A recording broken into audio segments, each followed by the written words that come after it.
This is what you get when you send 12 mint errors and varieties to ANACS, ANACS.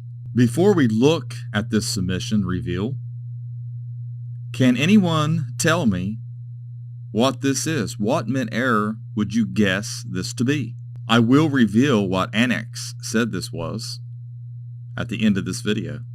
We'll see it last, so stay tuned. First off is a 1957 D over D, which is a RPM, is a repunch mint mark. They hand punch mint marks from 89 back. And this one is also a double die, and it's Wechsler's best of variety. Now, when you want to find out how much something's worth in an ANACS holder, or how much a variety or a double die or a mint error is worth, you would go to eBay sold from reputable dealer sales, graded sales preferably, or you would want to go to Great Collections or Heritage and see if you can find it. Because if it's in an ANACS holder, you can't go by PCGS or NGC values, although you could if you did it at a discount. I've did videos on that before. But this is a really nice coin, and they actually graded it Mint State 64 red. Now, look at this coin. It does have a little bit of a discoloration here or there, but it is a pretty nice looking coin. A lot of people think when they see a coin like this that it's pristine, and they don't see the marks because this is magnified, and they think that maybe they have a 68 or a 67. Well, as you can see with the magnification, this coin has enough marks on it that it's not even a 65. Wouldn't even be called gem quality, even though it's a nice looking coin. Then I have a 1960 D over D, small date over large date, FS 101 and 501. And it's AU 58. See if we can get close enough to see it. These dates on these are a little off, but you can see it in this image. A lot of people think that a normal date when they look at it under magnification is the large over small, small over large, but it's not. This is what it has to look like, and you can see images online. You can go to PCGS's price guide, and you can see the images. And here's the 1972. It's the FS 103 double die reverse. That's what DDO stands for. If it's DDR, it's double die reverse. Now, there are probably, I don't know, at least 30 some or more double dies for 1972, and most of them are so common or so insignificant that they're not worth money. But it is a good date to learn about double dies and to find a double die. You have really good chances when you're looking through 72s. But this is what it looks like. It's difficult to see in the video because it doesn't want to focus on the coin very well. That's what the problem is when you have coins in holders like this. But if you look at the D, the Liberty, especially the B, you can see where it's doubled. Sometimes it's on the date and a 2. But anyway, they graded it Mint State 64 red. And like I said before, you know, it looks like a really nice coin. When it's not magnified, you don't see all these marks. And like I said, it's hard to get the high gem grades in these coins, especially when they've been in rolls and they're circulated. Most rolls are going to consist of coins that grade 60 to 64. Very rarely you're going to get a 65, 66 out of a roll, although I'm not saying it's impossible. Then we have a 1995 double die FS 101 die 1, which is very important. This is the reason why we want people to show us the front and back of coins, because die marks determine the die pair that struck the coin, so you have to see front and back. This was graded Mint State 62 RB, which is red-brown. And this is what it looks like. This is a more obvious double die. You can see it in the Liberty here. You can see it in God We Trust. That's the main area that you see on this coin. And as you can see, that's what red-brown looks like. You just saw a couple red double dies, and this is what the red-brown looks like. Still not a bad-looking coin, but it's a double die to have as an example. Here is another double die, and this is more modern. This is a 2019. I see so many 9s with plating issues. People are asking if they're double dies or not. Well, we're going to see the difference here. This was graded Mint State 64 red. It's the double die 001.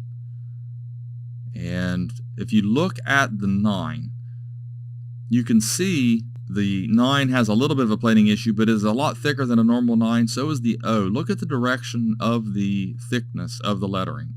That's the main thing on these. Now, these are class 9 double dies because they only use one squeeze now.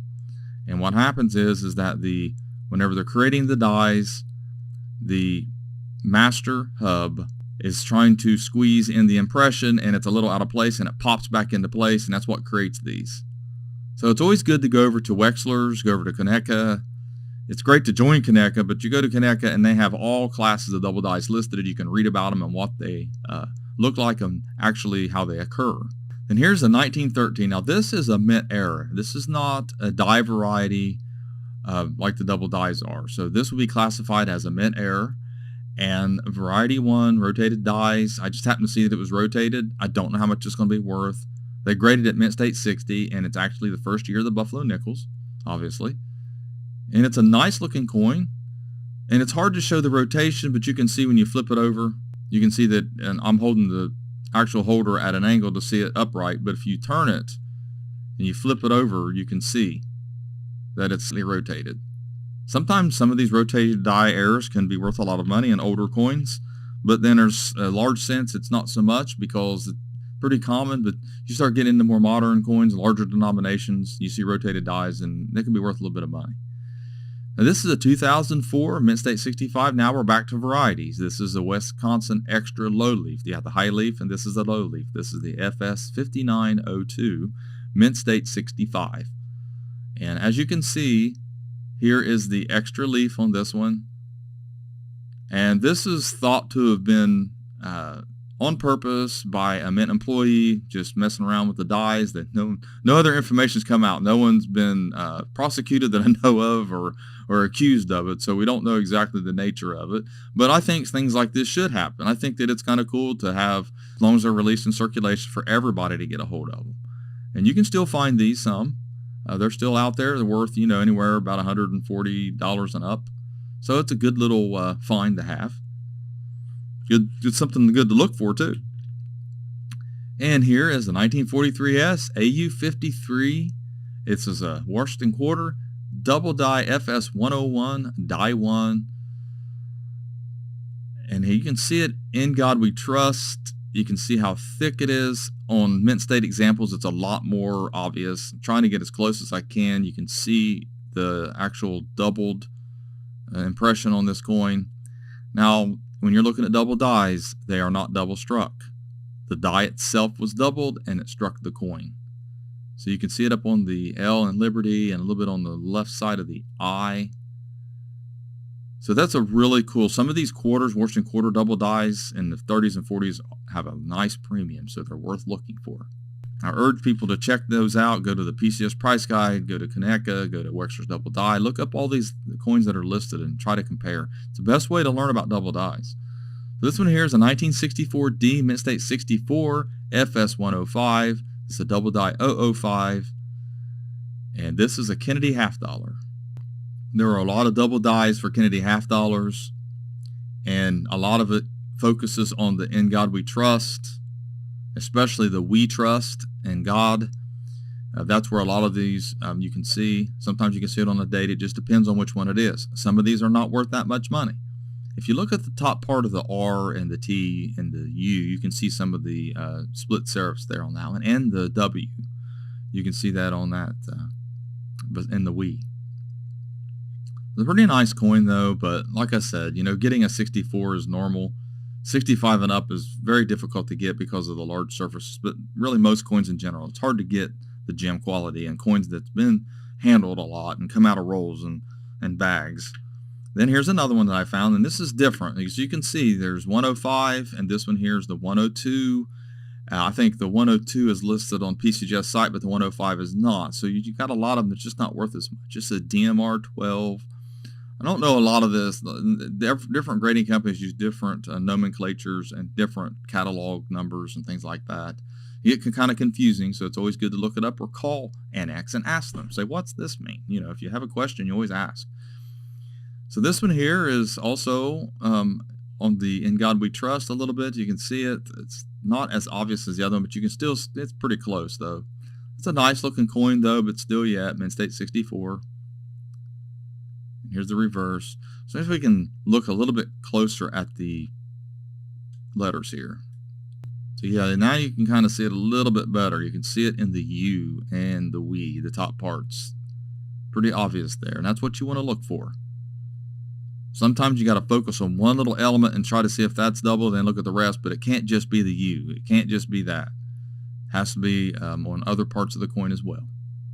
Then here is a 1946 FS801 double die reverse 001. And this one is very difficult to identify in very fine 35 because of the nature of the double die. So you want to look at the wing feathers here that's doubled, the leg, and then the E pluribus unum. It looks up, some people see die deterioration on the E pluribus unum and think that they have the example, but you have to look at the, like I said, the leg and the feathers first.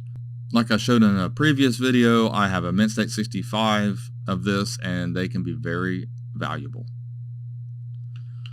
So last but not least, here's this coin that I had everybody at first, what do you think it is? What do you think happened to this coin? It's pretty extreme. One side looks pretty flat, and the other side has some of the design elements on it.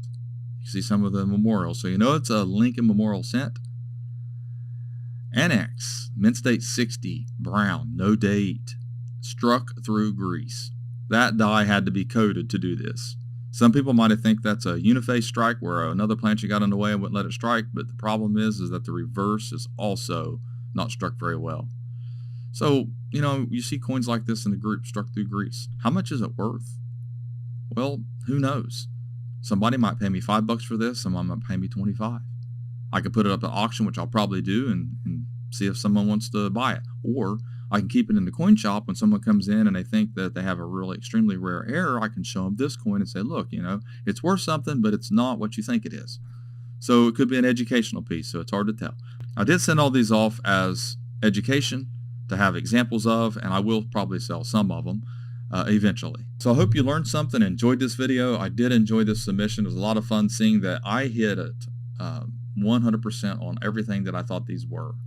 And that makes me confident in myself when I'm trying to identify things, because I don't really like attributing mint errors. It takes a lot of time. And, you know, these aren't worth that much money. I mean, they got some value to them, but they're not worth putting a bunch of time in. If I wasn't a coin dealer and I was just a roll searcher, sure, it'd be fun. It'd be the way to do it.